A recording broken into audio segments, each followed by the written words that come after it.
Ragnarok Origin Classic must have stirred the pot quite a bit with its monetization style, because in its wake, we saw a shift in a lot of subsequent RO releases. Ragnarok New World copied the tournament hype, and according to reliable sources, RO3 is also heavily considering Ragnarok Origin Classic's monetization, especially after its success. I quote, "They weren't prepared for RO3 to be this successful." Although, any RO fan could have told the higher-ups that fair or even just reasonable monetization would give you guaranteed success in the RO space with how egregious monetization has been historically. Hello everyone, my name is Little Fatty, but you can call me LF. I will be your man with a master plan when it comes to RPGs, and welcome to Enduins. Next up on the plate is our topic for today.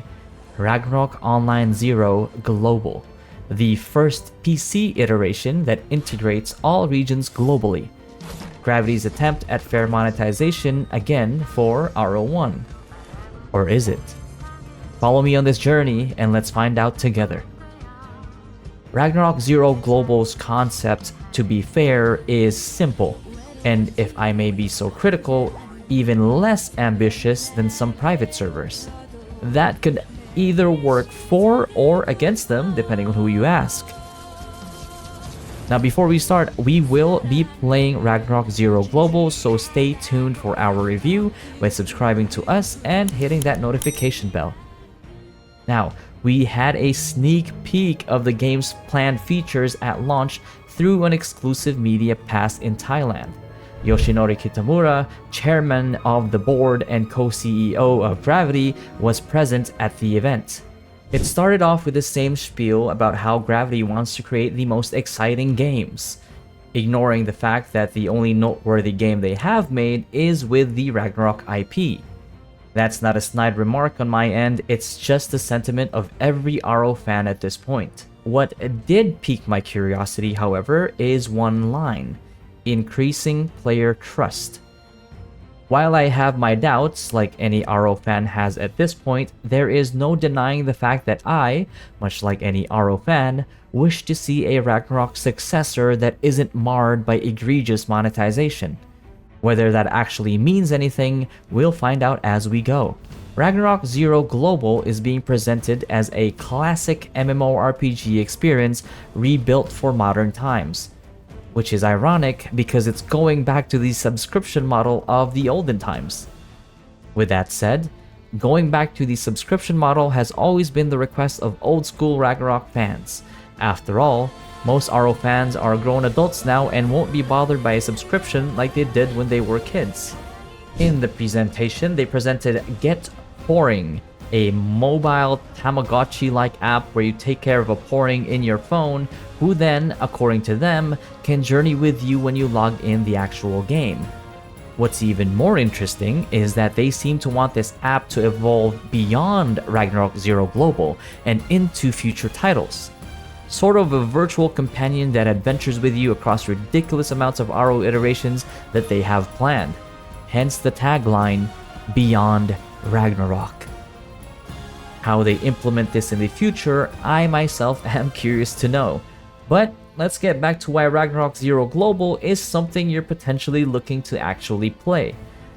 Unlike way back when servers were separated by country, they want this one to be similar to the mobile iterations where people globally can play together under one server.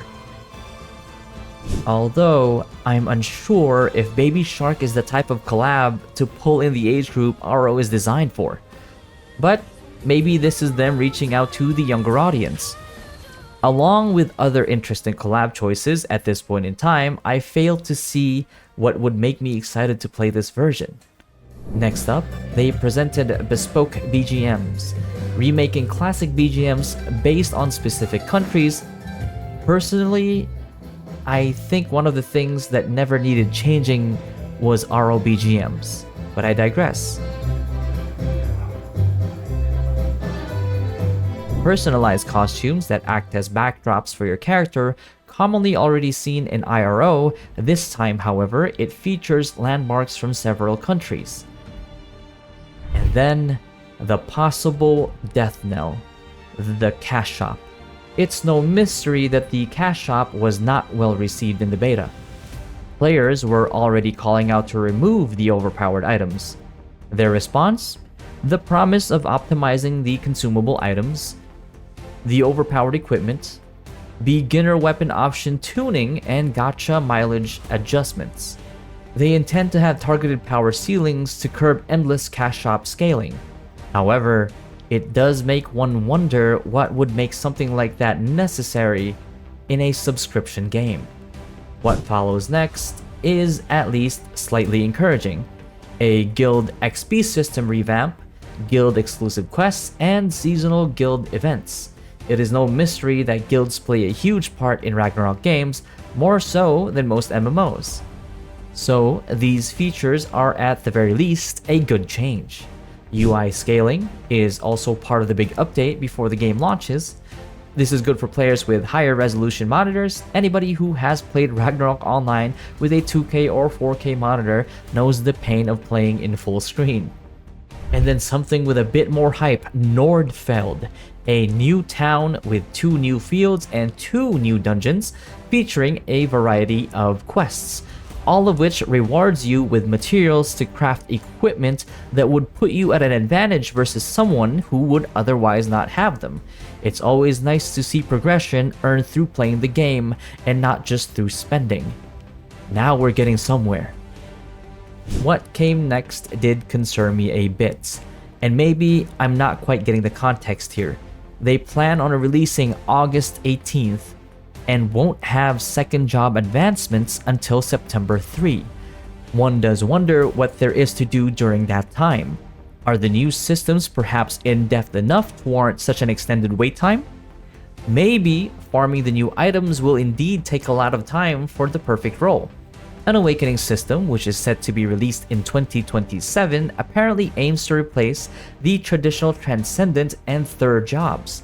But seeing as it's still a long time from now tells me that changes are likely to happen before it's finally released. Among the new updates is the upgraded UI, auto hunting, something that is still hotly debated to this day. The roadmap they featured shows different expansions being released on a month-to-month basis. The level cap is also getting expanded like this all the way until July of 2027. With all of this in mind, what else does Ragnarok ZERO Global do exactly that would make you want to at least give it a try? Ragnarok ZERO Global will have its own exclusive storyline. Ragnarok lore has always been good. The presentation was just never executed well. The new storyline has received positive comments so far. The questing system is more structured to better guide new players and hopefully present the story better. Regional quests that provide you with food buffs are present as well. Fever maps that drop unique gear with new stat lines are a good addition to the grind. With that said, they seem to have added a more ARPG-inspired itemization so players can grind for their desired stat line. This is a good move on their end as it makes the grind more fulfilling than simply getting experience, trash loot, basic equipment, and maybe getting a card that you may or may not want. Overall, Ragnarok ZERO promises a fresh experience without losing what made RO1 great. How they execute come launch, we will soon find out. If you want to know more, please like, subscribe, and hit that notification bell because we will be going in depth come launch. Until then, I'll see you guys in the next video.